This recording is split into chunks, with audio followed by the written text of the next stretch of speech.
Bonjour à tous, bienvenue sur les podcasts de la Chambre L 5e FAQ avec la dernière volée de questions que j'ai trouvée ces derniers jours. Et on va bien s'amuser. Alors, comme toujours, je vous rappelle que si vous avez des questions précises à poser, vous pouvez le faire contre un don. J'y répondrai dans un épisode plus spécifique, réservé aux personnes qui auront fait des dons pour soutenir la chaîne. Et on rentrera beaucoup plus en détail dans les réponses, qui ici, comme toujours, sont relativement sommaires et basées sur les posts qui ont été déposés sur les différents réseaux sociaux. Que dire d'autre que le texte de ce podcast sera disponible sur le groupe de la Chambre L sous peu, et puis voilà, je crois que tout est dit. Alors, première question, Sadi Madoché demande si l'homme doit se mettre à genoux devant sa femme. J'ai envie de dire que si on en croit la tradition émise dans le Dharma Artha Kama, une femme ne devrait pas négliger un homme qui est capable de se mettre à genoux devant elle. En effet, c'est là le plus grand signe de respect qu'un homme puisse démontrer à sa femme, surtout lorsqu'il veut lui faire une demande importante pour lui. Sous-entendu le mariage, mais il y a d'autres choses qu'on peut demander, qu'on peut annoncer, comme des fiançailles ou faire un cadeau vraiment sincère. Bref, c'est un peu à tout homme de voir à quel moment il a envie de se mettre à genoux devant sa moitié pour vraiment l'impressionner et gagner son respect. Ceci dit, il y a une différence entre savoir se mettre à genoux pour lui faire un compliment, une demande, un cadeau, et ramper devant l'autre pour céder à tout et agir comme son esclave, chose qui ne devrait absolument pas avoir lieu. Pour ma part, je dirais que l'homme devrait savoir se mettre à genoux au moins une fois dans sa vie pour concrétiser le rêve de la jeune fille, à savoir la demande en mariage utopique. Numéro 2, Samuel Scollet et Justin Guimont demandent ce que l'amour ne supporte pas. En fait, c'est simple, l'amour existe pour qu'on puisse vivre le positif et le vivre à deux, s'apporter les choses qu'on n'a pas avec l'amitié et qu'on n'a plus avec la famille, parce que on commence à devenir trop grand et on cherche quelqu'un de plus adapté pour partager ses sentiments. Donc j'ai envie de vous répondre, messieurs, que l'amour ne supporte pas tout ce qui est négatif. On retrouvera donc dans cette liste le mensonge, la trahison, la non-écoute, le fait de ne pas s'occuper de son partenaire, ou justement que votre partenaire ne s'occupe pas de vous. Sous-entendu, ne pas se toucher, ne pas s'embrasser, ne pas se câliner, ne pas avoir de support, de soutien. Voilà, c'est tout ce qu'on est censé trouver dans un couple. Si ça ne s'y trouve pas, l'amour ne le supportera pas et va attaquer le couple petit à petit. Ainsi que forcément la sensation d'appartenance à l'autre et de bien-être avec l'autre. Donc voilà, l'amour ne supporte pas énormément de choses. Il faut y faire attention pour le préserver. Numéro 3, Albert B demande si c'est normal qu'une fille qu'on vient de draguer demande un transfert d'argent. Ma réponse est non, absolument pas. Comme je l'ai déjà expliqué dans d'autres FAQ, une relation où l'autre vous considère comme sa banque personnelle ne peut pas fonctionner. Une relation basée sur l'argent n'est pas de l'amour. L'amour, c'est basé sur des sentiments, une relation, l'envie d'être avec l'autre. Après, j'ai envie de nuancer un tout petit peu mon propos. Il y a des gens qui sont dans le besoin, qui sont réellement amoureux d'une tierce personne et qui peuvent en arriver à demander une aide financière, que ce soit pour manger, payer le loyer ou quelque chose comme ça. J'ai envie de dire, là, la question est différente, mais je laisse à supposer qu'ici, on vient de lui demander une somme d'argent et qu'on fait limite du chantage pour ouais, mais maintenant que t'es mon mec, tu dois me donner des sous. Non, ça ne marche pas. Numéro 4, Frédéric Fontes nous dit que normalement un vrai homme doit frapper sa femme 2 fois par semaine, et Jacques Florent Macoa dit qu'un vrai homme doit frapper sa femme 1 fois par mois, même si elle n'a rien fait. Sur un autre groupe, la même personne demande combien de fois il faut frapper sa femme par mois, même si elle n'a rien fait. Alors messieurs, je suis désolé de vous le dire, je suis horrifié, scandalisé, choqué de voir ce genre d'affirmations et de questions. Je ne sais pas où vous avez vu, lu, entendu que les violences devaient faire partie du couple, et encore moins où vous auriez pu voir qu'il s'agissait de quelque chose de normal. Ce que vous décrivez, c'est de la violence physique. Légalement parlant, c'est punissable. Un vrai homme ne frappe pas sa femme, il n'y a aucune raison pouvant justifier de porter la main sur l'autre, jamais. C'est même pas si ou quoi que ce soit, c'est jamais. Il y a ce qui s'appelle le dialogue. Et j'ai envie de dire, on ne frappe pas quelqu'un à répétition. Ça ne peut pas marcher.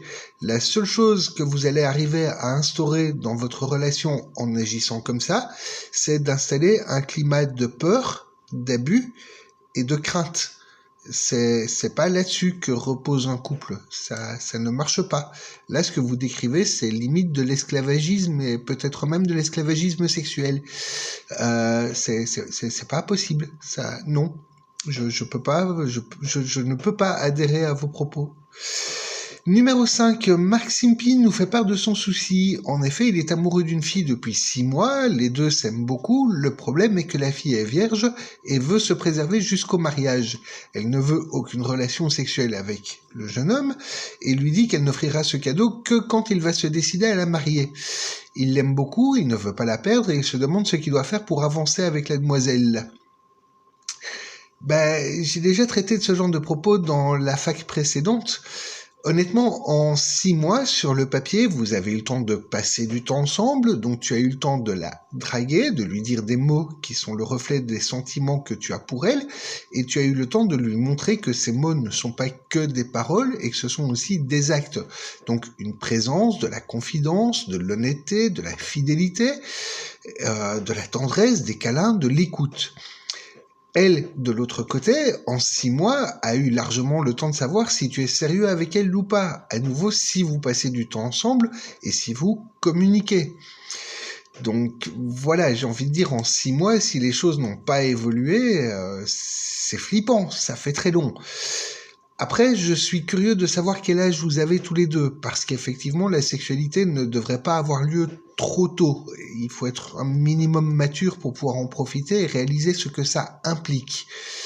Après, j'insiste, te demander d'attendre le mariage, c'est une forme de chantage affectif ou une peur de la sexualité. Mais mon conseil reste le même, discutez-en, identifiez le ou les problèmes, réglez-le, que ce soit entre vous avec l'aide d'un professionnel, mais ne lui cède pas. Ça ne peut pas marcher de marier quelqu'un simplement pour savoir si tu vas pouvoir avoir de la sexualité avec après ou pas. Parce que, une fois que vous serez mariés, elle va te faire du chantage avec quoi d'autre ? Parce que, s'il y a une peur derrière la sexualité qui n'est pas traitée, dire quand on sera marié, c'est une manière de repousser l'échéance, de s'intéresser au problème et de le régler. Et donc une fois que vous serez marié, si c'est une peur de la sexualité qui est à la base de ce genre de propos, une fois que vous serez marié, ce sera une autre excuse, et encore une autre excuse. Donc voilà.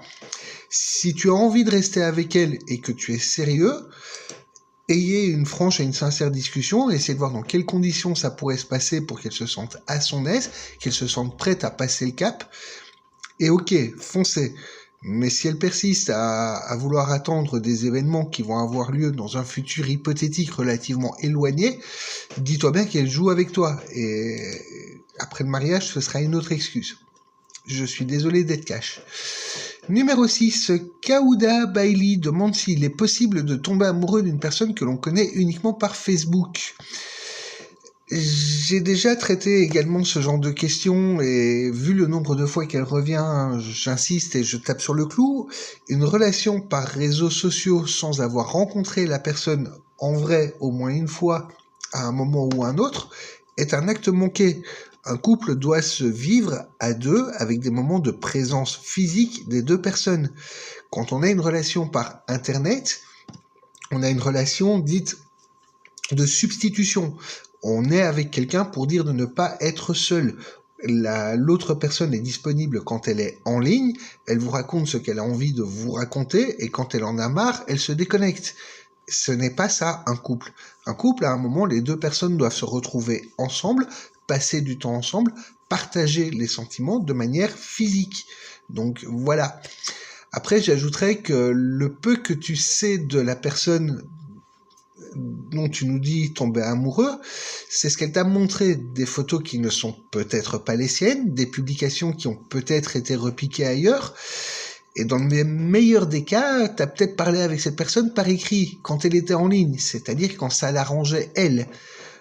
En gros, tu as peut-être une affection pour cette personne, une attirance pour ce que vous avez échangé, mais de là à dire que c'est de l'amour et de tomber amoureux d'une personne par voie virtuelle, ça ne peut pas marcher. Tu vas avoir une mauvaise surprise à un moment ou à un autre. Donc voilà, tu t'es certainement attaché à la présence de cette personne, au bien qu'elle t'apporte à dialoguer, de l'image qu'elle t'a montrée d'elle-même, mais les sentiments sincères viennent avec la rencontre. Donc voilà, j'ai du mal à agréer qu'on puisse tomber amoureux d'une présence par Internet, ou alors c'est vraiment du désespoir. Numéro 7, Moufti Amouri demande si l'amour existe sans sexe. J'ai bien peur de devoir répondre non et j'explique le pourquoi du comment. Si toi, en tant que personne, tu venais à tracer un cercle de relations autour de toi de plus en plus grand, tu aurais d'abord près de toi un second cercle avec la famille. Puis, juste derrière la famille, tu auras tes amis très proches. Derrière ce cercle-là, tu auras les gens que tu connais et que tu aimes passer du temps avec eux parce que c'est lié à une activité que tu pratiques. Puis il y a la foule de gens anonymes, les gens que tu n'aimes pas, les gens que tu détestes. Et donc, qu'est-ce qu'on retrouve comme activité, on va le dire comme ça, dans chacun des cercles? C'est qu'avec la famille proche, c'est le degré d'intimité et de complicité pratiquement le plus intense, parce que ça reste tes parents, tes frères, tes sœurs, oncles, cousins, etc. Donc c'est des gens avec qui tu peux parler de tout, ouvertement, avec qui tu vas pouvoir partager tes ambitions, commencer à essayer d'évoluer, et théoriquement ils sont là pour te supporter et t'encourager dans tes démarches.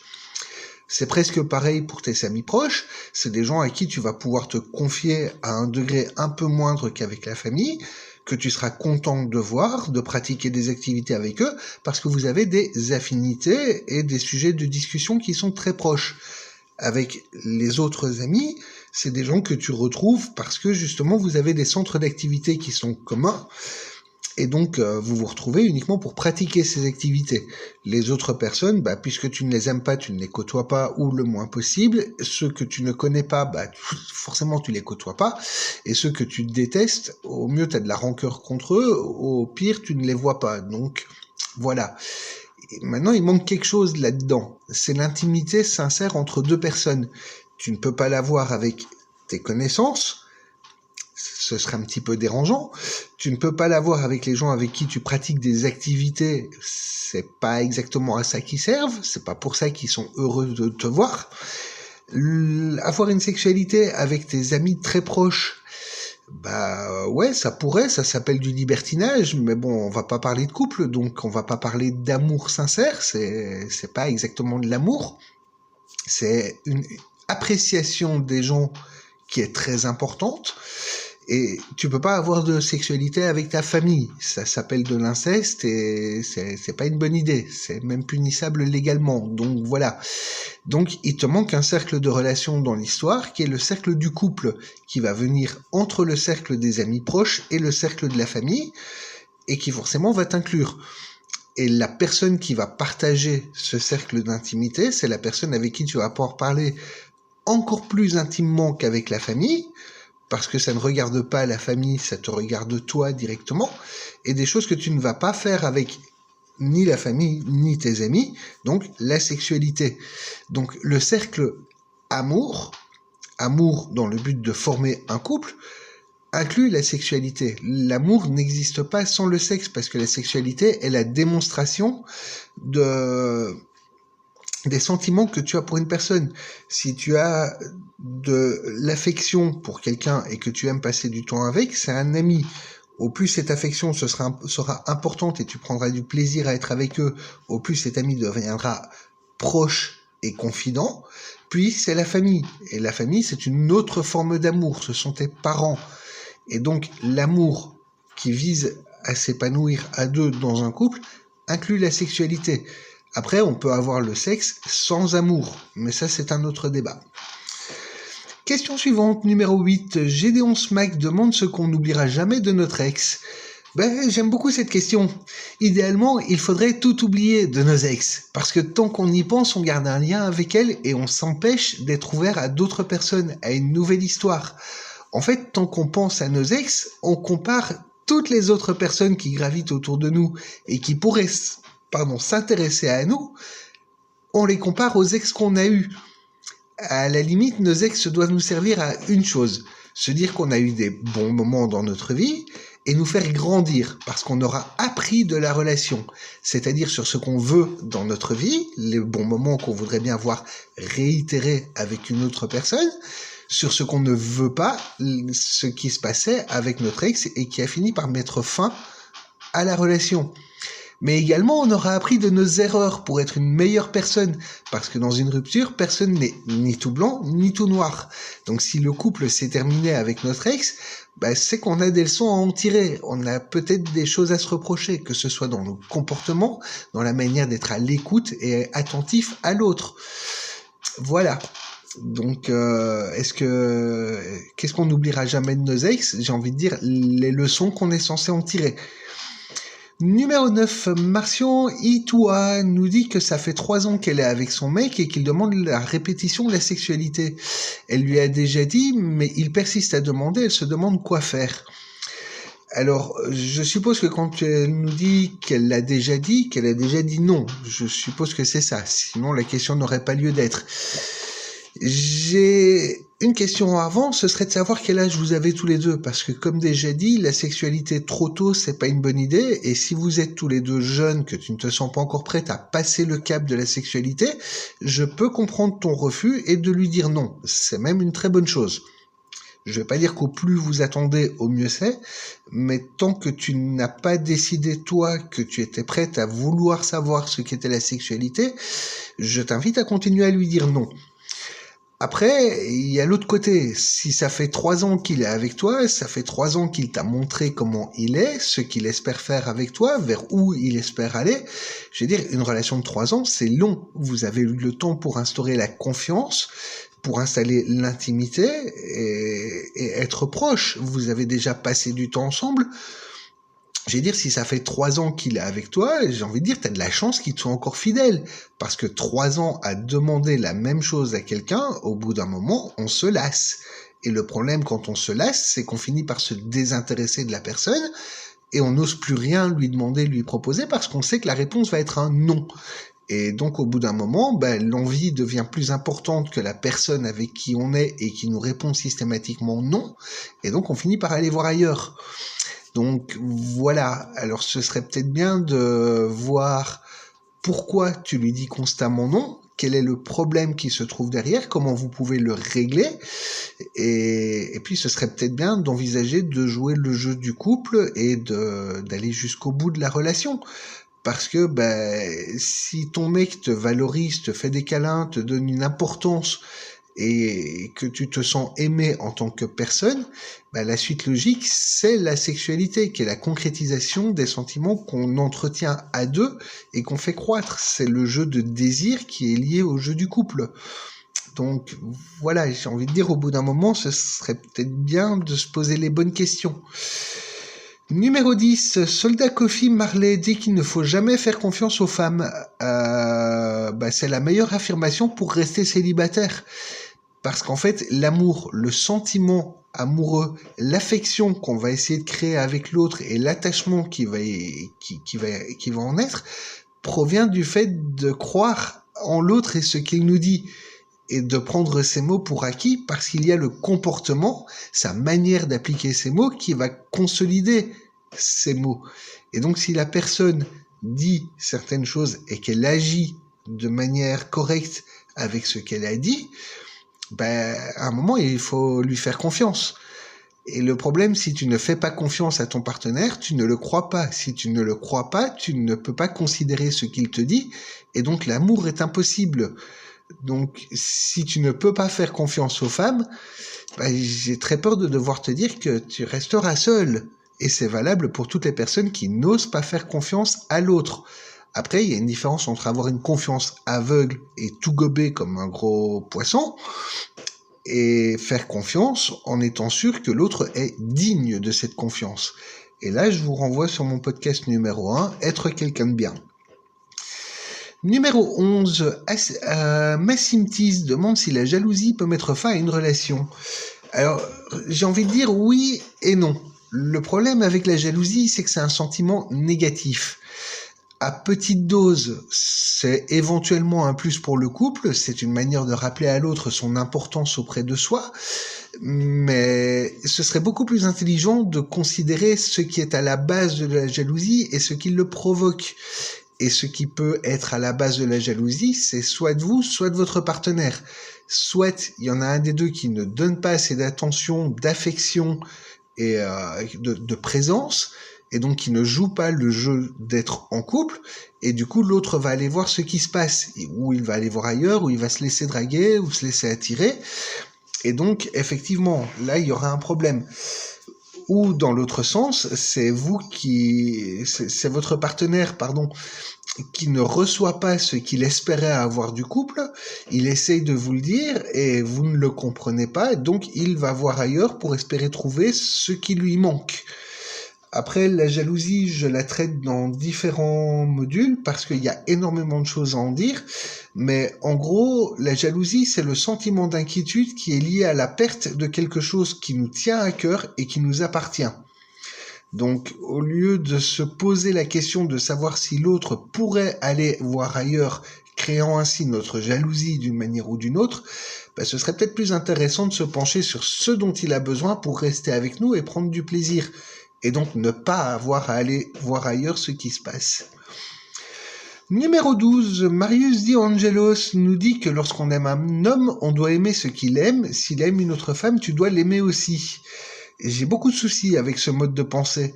Déjà que ce soit pour l'homme ou pour la femme, l'un devrait s'intéresser aux passions de l'autre, ce qu'il aime faire. Et je ne parle pas que de sexualité. C'est l'ensemble des activités dans le but de passer du temps avec l'autre.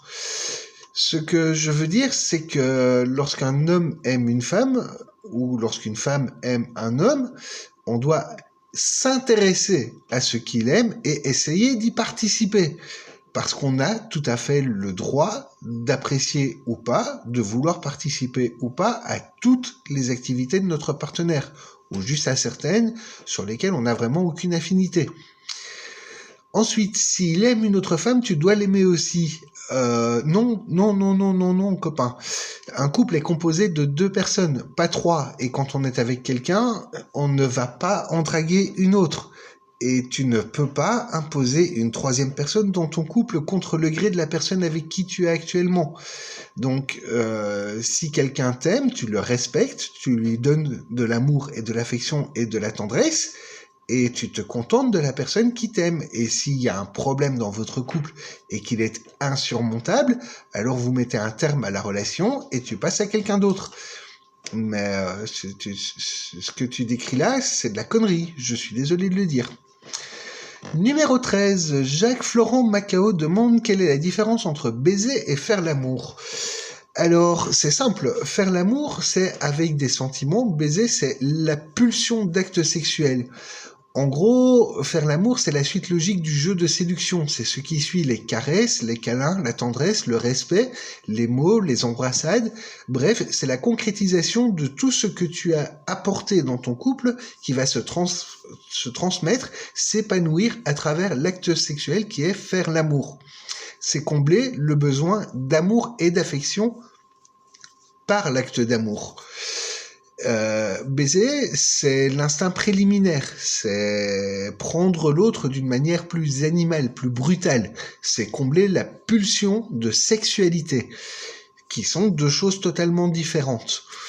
Ceci dit, là où j'agrée vaguement sur un propos, c'est que les 2 peuvent coexister au sein d'une relation, parce que ça fait du bien de passer de l'un à l'autre.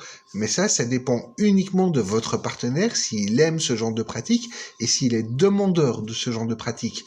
On évitera d'imposer la baise, entre guillemets, à son partenaire, parce que si l'acte sexuel se fait sans l'accomplissement des sentiments, ça veut dire que vous n'avez pas de sentiments pour votre partenaire. C'est juste un objet sexuel. Et donc là, ça pose un gros problème. Voilà. Numéro 14, Ophélie nous demande de lui expliquer ceci. Pourquoi les hommes critiquent les filles qui sont rondes ou un peu moins minces? Elle voudrait savoir pourquoi on se permet de critiquer et de juger le corps d'une femme. Elle, on lui aurait dit qu'elle était un thon parce qu'elle a des grosses cuisses et un peu de ventre. Bon, voilà. Alors, je peux expliquer assez aisément ce genre de comportement complètement idiot, pour ne pas dire complètement débile, et on va dire merci aux médias, parce que c'est eux qui définissent les standards de beauté, et on va admettre que c'est toujours au plus maigre et au plus agréable physiquement, donc des courbes parfaites, au mieux. Voilà, c'est un choix de médias. Alors, on va insister sur un fait, c'est que les modèles qu'on nous présente dans les catalogues, dans les journaux, dans la presse ou dans différents autres médias sont généralement retouchés par Photoshop. Donc, le stéréotype de corps féminin qu'on nous présente à travers ça est inaccessible.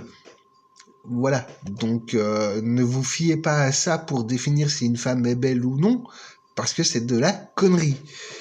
Ensuite, il y a le comportement d'une minorité d'hommes qui peut s'expliquer avec les sites de pornographie qui ne mettent en avant que des femmes dites sex symboles. Et donc effectivement, à force de passer leur temps sur ce genre de site, ils ont aussi des a priori sur la femme idéale et l'ont idéalisée par rapport à ce qu'ils regardent. Et c'est triste. Après, on va juste admettre que certains hommes peuvent être honnêtes tout en étant maladroits et qu'ils recherchent un physique qui leur correspond. Mais j'ai envie de dire que critiquer le corps d'une femme sous prétexte qu'on cherche un physique plus ou moins précis, c'est pas cool. Il y a la notion de respect qui devrait être présente entre la personne qui nous drague et nous. Et donc la manière de répondre aux personnes qui ont la gentillesse de dire à quelqu'un « Ah, tu m'intéresses » ou « Ah, t'es mignon » ou « Est-ce que t'es célibataire ?» Ce n'est pas la peine de les insulter en les critiquant physiquement. Il y a d'autres manières de leur dire « Écoute, je suis désolé, tu m'intéresses pas. » Voilà. Numéro 15, Richard Michael nous affirme que si notre copine nous trompe, il faut frapper sa meilleure amie car elle est au courant depuis le début. Les gars, retombez sur terre. Je sais pas ce que vous avez avec la violence physique, mais elle ne règle rien. Jamais. En aucune manière. Et non, on ne va pas frapper quelqu'un, quelle que soit la raison, c'est débile. C'est un comportement complètement immature. Et j'ai envie de dire, une fille ou un garçon ne se confie pas toujours à son meilleur ami. On est tous tout à fait capables de prendre nos décisions seuls, y compris celle de tromper son partenaire. Et enfin, le rôle du meilleur ami est d'être un confident, pas d'aller informer le partenaire de la personne qui s'est confiée à nous de ce qu'elle nous a demandé de tenir secret et de ne pas aller répéter. Donc voilà, tu oublies ce genre d'affirmation, Richard, et tu redescends sur terre, d'accord ? Numéro 16, Sheikh Ahmed demande si la jalousie est une preuve d'amour ou un manque de confiance. Alors, j'en ai parlé un tout petit peu plus tôt dans ce podcast, et j'ai envie de dire les deux, à petite dose gérés pour des choses valables, c'est un jeu affectif et c'est une manière de montrer à l'autre qu'il est important et qu'on ne veut pas le voir s'éloigner. Donc oui, on peut le considérer comme une preuve d'amour. Utilisé à outrance, c'est une manière de nuire au couple. Après, il faut savoir que le manque de confiance suit la jalousie, et lorsqu'on en arrive à vouloir vérifier ce que l'autre fait en constance, là, ça devient grave pour le couple. Donc la jalousie est la porte ouverte vers une rupture potentielle. Et je te renvoie sur les différents podcasts sur être quelqu'un de bien et les personnes à approcher ou non pour ne pas avoir à gérer une jalousie mal placée. Après, j'aimerais ajouter une toute petite parenthèse de rien du tout, c'est qu'en général, on est jaloux de ce que les autres ont, et plus spécifiquement de ce qu'on avait et que les autres nous ont pris. Et donc, si ton partenaire s'intéresse à d'autres personnes et que tu es jaloux, c'est pas que tu es jaloux que ton partenaire aille voir d'autres personnes, c'est de ne pas avoir su garder l'intérêt de ton partenaire pour qu'il reste avec toi. Et donc, ce serait peut-être bien, si tu es jaloux, de considérer ton propre comportement avant de considérer les actes de ton partenaire. Numéro 17, Chance Ouattara demande pourquoi les femmes cachent leurs envies à leur partenaire. Mais c'est le jeu de l'amour, tout simplement. Les femmes donnent des signes subtils qu'elles ont envie de leur partenaire, et c'est à l'homme d'apprendre à décrypter et exploiter ces signaux. Et c'est le fond du débat d'à peu près tous les podcasts que j'ai postés jusqu'ici, qui visent à expliquer comment faire en sorte que la femme émette ce genre de signaux, comment les comprendre, comment lui faire du bien, comment les décrypter, comment les provoquer, et comment entretenir cette intimité qui est propice à ce qu'elle dévoile ses envies de passer du temps avec son partenaire. Donc je t'invite à écouter tous les podcasts et à profiter vraiment attentivement de celui qui est dédié à l'anatomie et au cycle de plaisir, les anciens guides versus notre époque, et également l'art d'installer l'intimité et de l'exploiter. Je pense que tu vas comprendre beaucoup de choses. Numéro 18, Thomas Apeninkou demande comment faire pour entretenir une relation amoureuse à distance. Ça aussi, c'est quelque chose que j'ai déjà traité de nombreuses fois. C'est tout juste impossible. Une relation à distance est un acte manqué. Donc, tant que tu ne passes pas du temps avec ton partenaire, que tu peux avoir rencontré à distance, il n'y a pas de souci là-dessus. Mais tant qu'il n'y a pas un rapport physique entre vous, donc que vous ne passez pas du temps concrètement ensemble, que vous ne vous touchez pas, que vous ne vous embrassez pas, que vous ne vous parlez pas de visu, entretenir une relation à distance, c'est de la connerie. Également, il faut faire attention à une petite chose, c'est que si vous vous êtes vu et vous voyez régulièrement et qu'Internet sert à entretenir un couple qui est existant mais séparé pour des raisons diverses, là, ça peut le faire. Et à ce moment-là, il faut se fixer des heures et des jours bien précis où vous serez tous les deux connectés et continuer à avoir des discussions relativement intimes sur ce qui se passe entre vous. Mais même dans ce cas, j'ai envie de dire qu'à un moment ou un autre, la distance finit à nuire au couple. Parce que pour entretenir le sentiment amoureux, il faut la présence de l'autre. Si l'autre est absent, à un moment ou à un autre, vous allez être attiré par une personne qui sera plus présente physiquement. Quelqu'un que vous allez pouvoir voir, toucher, embrasser et créer une intimité. Donc voilà, une relation amoureuse à distance, j'ai envie de dire, ne te fais pas de mal à toi-même, ne te lance pas là-dedans, c'est pas une bonne idée. Numéro 19, Patrick Luambo nous dit que les mauvaises femmes n'existent pas, il n'existe que les mauvais hommes qui ne savent pas éduquer leurs femmes. Je suis désolé, mais j'ai d'énormes problèmes avec ton affirmation, Patrick. C'est pas possible.